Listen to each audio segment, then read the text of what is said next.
Bir çocuk düşünün. Bereketli topraklarda doğmuş, bilgin bir ailede yetişmiş ve çocukluğunu dahi en büyük hazine olan bilgiye adamış bir çocuk.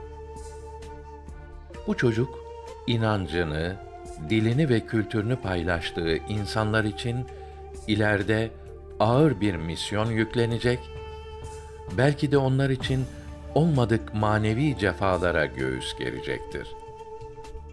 Kim bilir, belki haklı davasını sürdüreceği zamanlarda kendine bir destekçi de bulamayacaktır. Ama o her türlü imkansızlıklara rağmen kendinde barındırdığı ilim ve bilgiyle ay gibi aydınlanmaya ve aydınlatmaya adeta ısrarlıdır.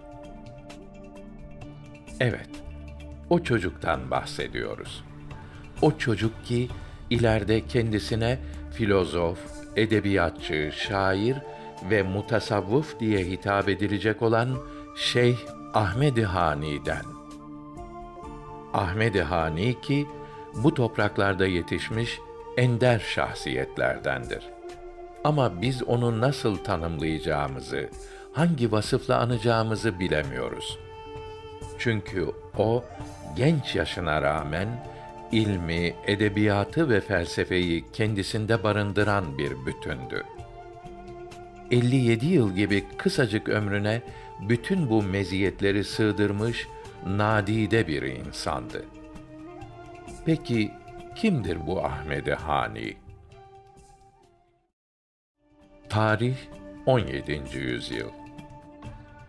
Ahmed-i Hani'nin dedesi Rüstem Efendi 1592 yılında Hakkâri'nin Han köyünden göç ederek Ağrı'nın Doğu Bayezid ilçesine bağlı Dızasor köyüne yerleşir. Han aşiretiyle Pinyaşi aşiretleri Doğu Bayezid'e yerleşir ve Ahmed-i Hani Doğu Bayezid'de dünyaya gelir. Doğum tarihi miladi 1651, Hicri 1061'dir. Doğum yılı hakkındaki kesin bilgiyi onun şu beytinden anlıyoruz. Vakta ki Ahmed-i Hani doğdu, tarih 1061 idi.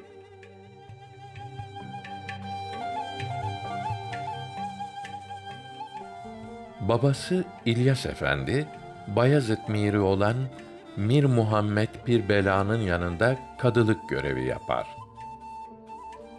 Bilgin bir ailenin çocuğu olan Ahmed-i Hani, henüz küçük yaşlarda Kur'an-ı Kerim ilmini babası İlyas Efendi'den öğrenir. Babasının vefatından sonra ağabeyi Molla Kasım'ın yanında tahsiline devam eder. Bir süre Muradiye Medresesi'nde okur. Daha sonra Gülgün, Ahlat, Cizre ve Mezopotamya'da tahsilini tamamlar. Bu ilimlerden sonra dış ülkelere seyahat ederek zamanının bilginleriyle din ve fen ilimlerinde mütalaa yapıp bilgisini pekiştirir. Bağdat, Şam, Halep, İran ve Mısır medreselerinde uzun yıllar tedrisat yapar. Suriye'de antik Yunan felsefesini, Mezopotamya ve İran'da tasavvuf felsefesini, astronomi, şiir ve sanat tekniğini öğrenir. Ahmed-i Hani, bilimsel kimliğine tasavvuf felsefesiyle başlar. Antik Yunan felsefesi, astronomi ve sanat ilmiyle de bilgisini pekiştirir.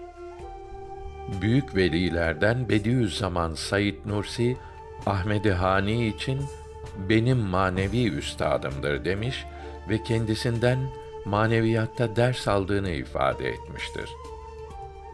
Öyle ki araştırmacıların geneli felsefe dalında Aristo ve Farabi'den sonra üçüncü öğretmenin Ahmed-i Hani olduğuna ittifak etmişlerdir.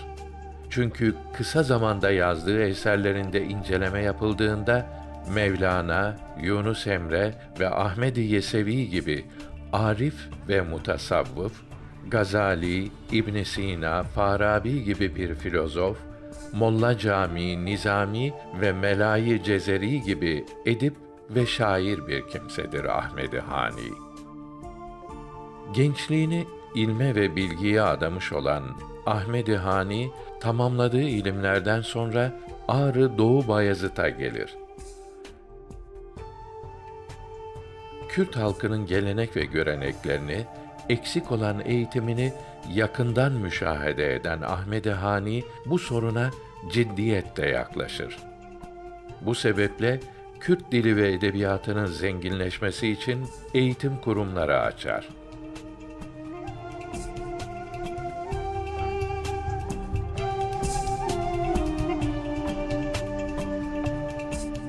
Bu durumu Bayezid Miri, Mir Muhammed Pirbela ile görüşüp medrese açmak için destur alır.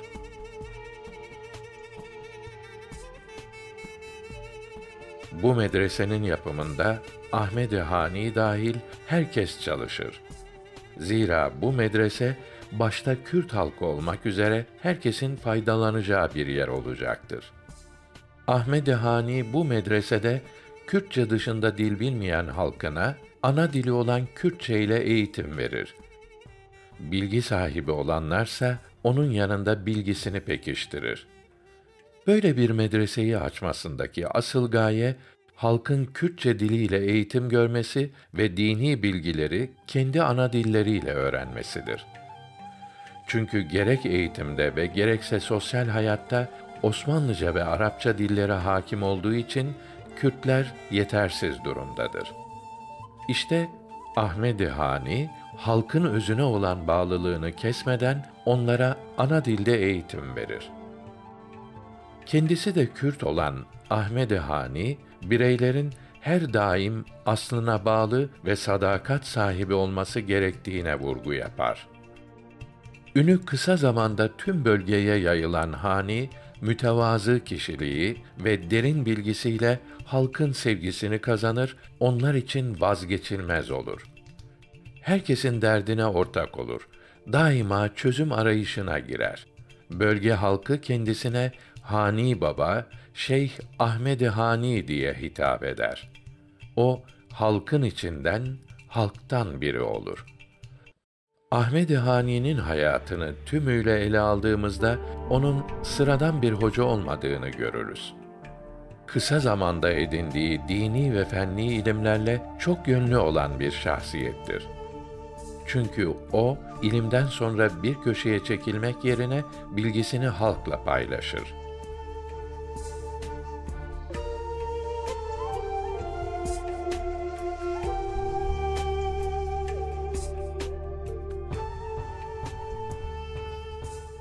Ahmed-i Hani, camideki imamlık göreviyle beraber Bayezid beylerinden olan Mir Muhammed'in sarayında divan kâtipliği yapmaya başlar.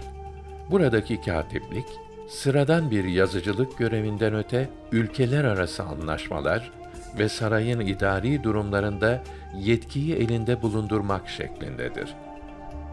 İshak Paşa Sarayı'nın kitabet işlerinde önemli derecede bir eksiklik olur ve bu görev için bir kâtip aranır.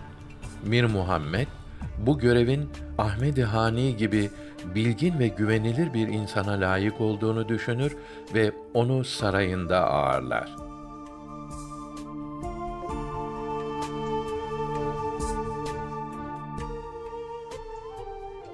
Bu sırada İshak Paşa Sarayı'nın temelleri atılır ve bu yapıtta Ahmed-i Hani maddi manevi imkanlarıyla katkıda bulunur.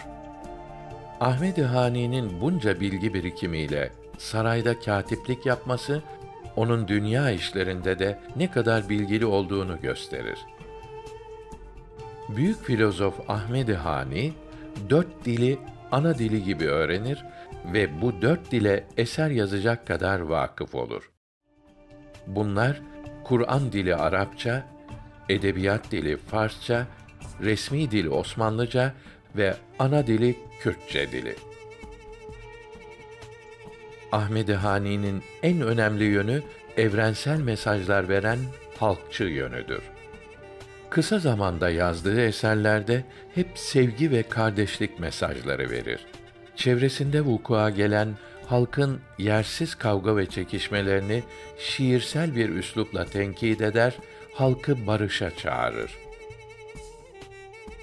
Ahmed-i Hani, bilgisini ileride kendisine esin kaynağı olacak şair ve mutasavvıflara ve kendi halkına ışık tutacağı eserler yazar.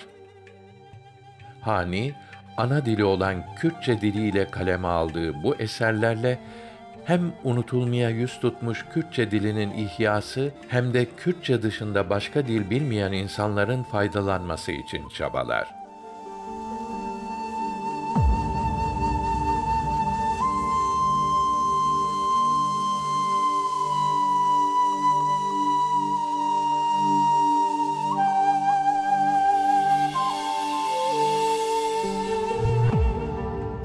Hem bilgin hem de Kürt olan Ahmed-i Hani, raflarda tozlanmış bir kitap gibi olan Kürtçe dilini temizler ve tekrar gün yüzüne çıkartır. Onun bu eserleri Kürtçe yazmasında 3 önemli neden vardır. Bu nedenleri kendi eserinde kendi ifadesiyle şöyle anlatır. Bunu yaptı ki, eloğlu demesin ki Kürtler, zaten bilgisiz, asaletsiz ve temelsizdirler. İlim, irfan sahibi olan kimseler, demesinler ki Kürtler aşkı amaç edinmemişler. Onlar tamamıyla ne aşık ne de maşukturlar. Birbirleri içinde ne seven ne sevilen olurlar. Kürtler o kadar değersiz değildirler. Fakat ne yapmalı ki yetim ve desteksizdirler. Kürtler o kadar da cahil ve bilgisiz değildirler. Belki sefil bir yaşam sürerler ve sahipsizdirler. Evet, Ahmed-i Hani büyük çabalar sarf ederek ana dili Kürtçe ile eserler yazar. 1683 yılında yazdığı ilk eser, küçüklerin ilkbaharı anlamına gelen Nubahara Pıçukan eseridir. Hani bu eseri tam bir pedagog edasıyla kaleme alır. Çocukların diliyle ilmin başlangıcını belirler ve temiz bir nesil temennisiyle yazar. Bu dönemde eğitim dili Arapça olduğu için Kürt çocuklarının bilgilenmesi oldukça güçtür. Hani'nin bu eseri Kürtçe yazması çocuklar için tam anlamıyla bir reçete olur. Ahmed-i Hani'nin bu eseri ana dilde eğitim düşüncesinin ilk meyvesi ve eğitim manifestosu niteliğini taşıyan bir eserdir. Bu eser Arapça Kürtçe manzum bir sözlüktür. O dönemde medreselerde okutulan ve ilk aşama öğrencileri için Arapça Kürtçe hazırlık kitabıdır. Kitabın giriş bölümlerinde eğitim, ahlak ve toplumsal olaylarla ilgili veciz ifadeler yer alan bir ahlak bilgisi kitabıdır. 14 bölümden oluşan ve dünyada yazılmış ilk şiirsel lügat kitabıdır. Ahmed-i Hani'nin tam bir çocuk eğitimcisi olduğu bu eserinden anlaşılır. Çünkü o dönemde Avrupa ve tüm dünya ülkelerinde çocukların diliyle böyle bir eser yazılmamıştır. İlmin ve eğitimin sadece seçkin insanlara yönelik yapıldığı o dönemde Hani bir ilke imza atarak çocukların diliyle bu eseri yazar. Bu eseri çocukların eğitimlerine kendi ana dilleri olan Kürtçe ile devam etmesi için yazdığını şu beyitle ifade eder. Ahmed-i Hani derlediği kelimeleri bir araya getirdi. Yazdığı bu esere Nubahara Pıçukan adını verdi. Bu eser seçkin kimseler için hazırlanmadı. Belki küçük Kürt çocukları için yazıldı. İçeriği sözlük mahiyetinde olan Küçüklerin İlkbaharı isimli bu kitap, başlangıçta temel dini bilgilerin yer aldığı bir kitaptır. Çocuklara yönelik hazırladığı bu eser, bir Müslüman çocuğun edinmesi gereken dini eğitimi ve toplumsal olayların çocuk aklı üzerinde oluşturduğu etki tepkiyi ölçmeye yönelik bir eserdir.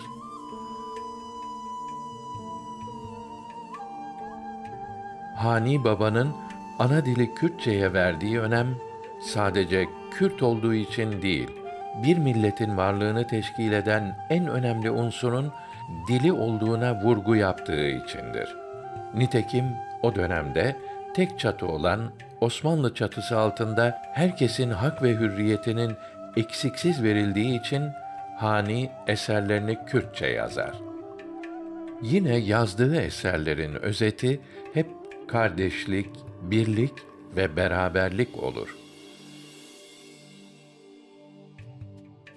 İkinci eseri, iman akidesi anlamına gelen Akide-ya İman eseridir. Ahmed-i Hani bu eseri 1687 yılında kaleme alır. Eserin temeli, İslam dininin inanç biçiminden söz etmektedir. İnsanlara din konularını Kürt dilinde açıklamaya çalıştığı 73 beyitten oluşan uyaklı dini bir kitaptır. Diğer eserlerinde olduğu gibi bu kitabın önemi Kürtçe yazılmış olmasıdır. Ahmed-i Hani bu eserinde kararlı ve inançlı bir gençlik yetiştirmenin kısaca yöntemlerini belirler. Birey, tarihini, kültürünü, edebiyatını ve yöresini bilmeli.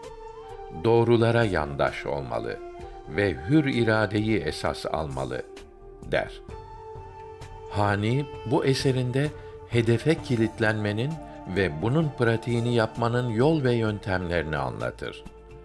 Kısaca, gençleri eğitmek ve belli bir hedefe yönlendirmek istemektedir.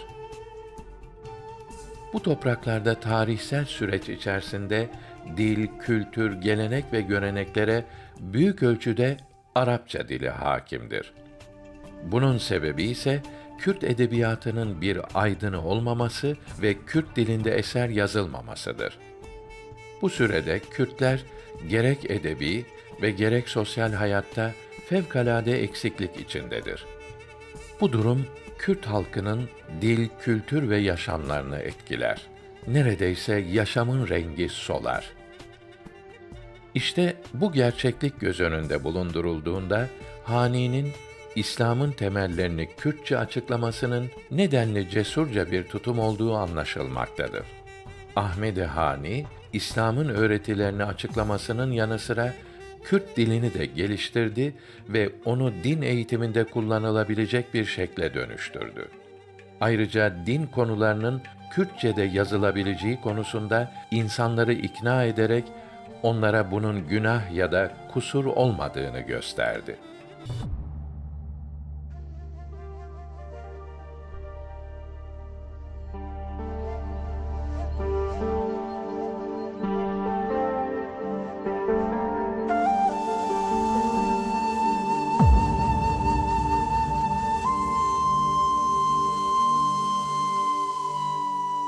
Her sayfasında emek verdiği, bu uğurda türlü cefalar çekerek yazdığı eserler bunlarla sınırlı değil.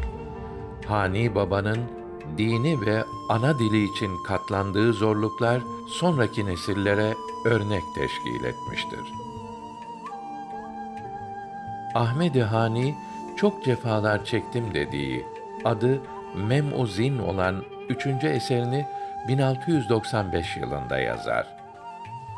Hani Baba, diğer eserlerinde olduğu gibi bu eserde de benzersiz edebi bir üslup kullanır.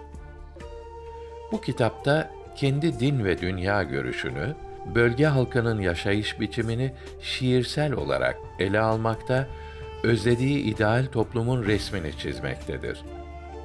Ahmed-i Hani'yi en iyi anlatan Mem-u Zin eseridir. Bu eserde halkı için çok cefalar çektiğini belirtir ve halkına ebedi saadetin formülünü sunar. Kendisinin de Onlar Destanı dediği eserde hece sayıları da karakter sayısı da 10'dur. İçeriği ve kullandığı edebi üslubuyla takdire şayan bir eserdir.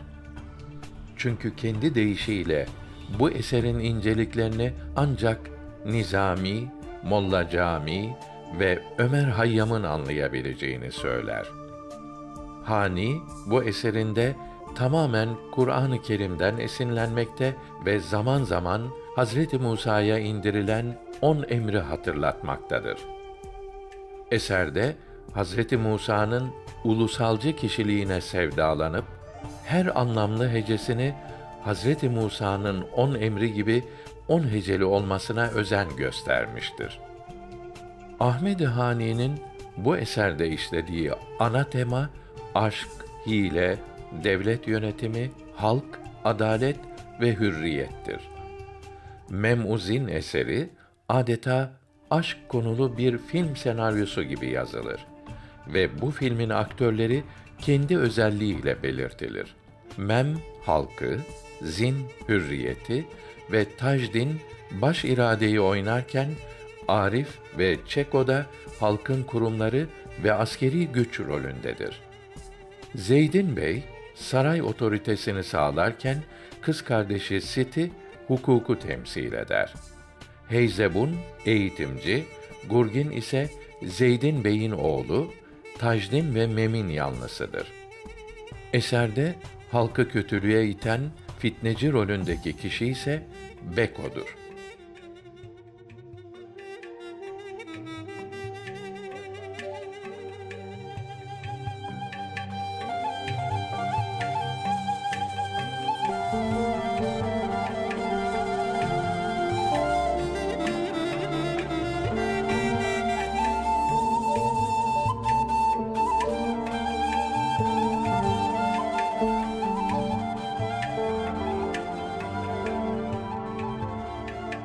Ahmed-i Hani'nin 10 emirden yola çıkarak ebedi mutluluk ve huzur için Kürt halkından istekleri olacaktır.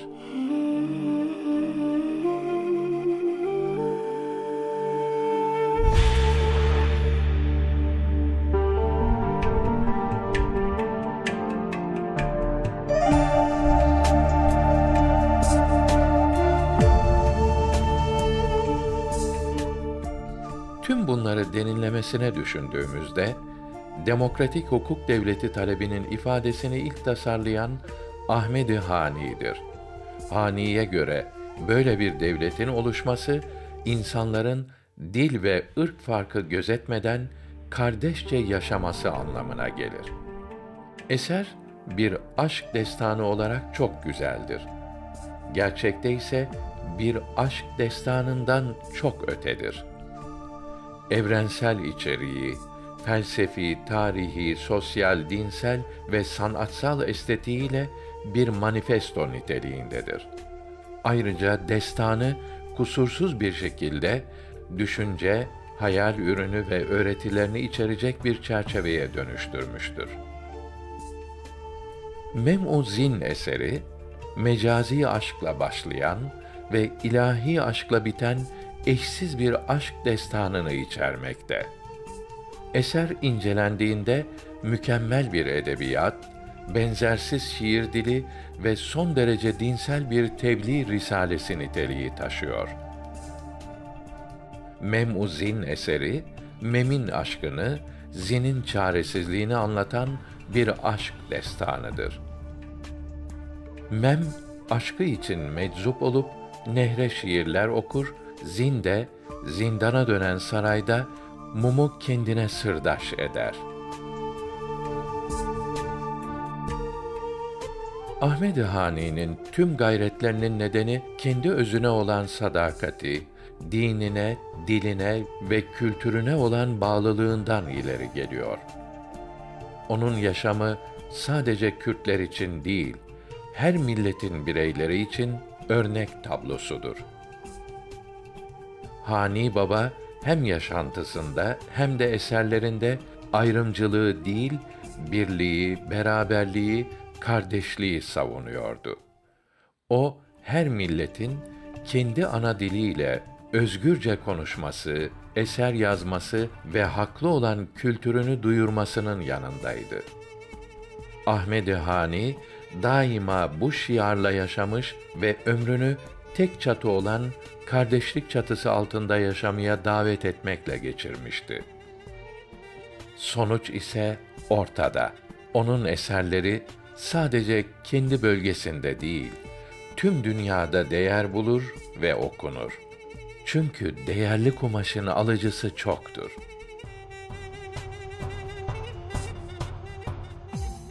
Hani Baba'nın yazdığı eserler altın değerinde eserlerdir. Ahmed-i Hani ilim ve bilgiyle geçirdiği ömrünü tamamlamış ve 57 yaşında Hakk'ın rahmetine kavuşmuştur. Türbesi doğum yeri olan Doğu Bayezid'dedir.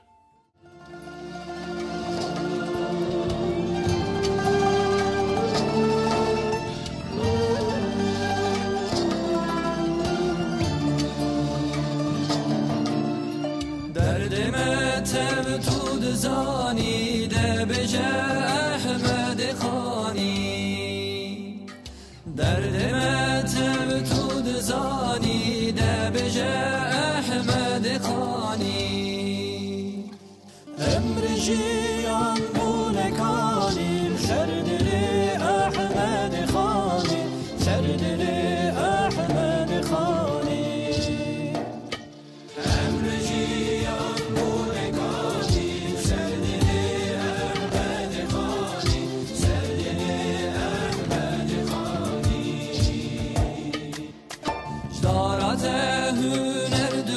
شمم جدرد تنقشه جارته نرد و شمم جدرد تنقشه دل ما تبكول و ایشه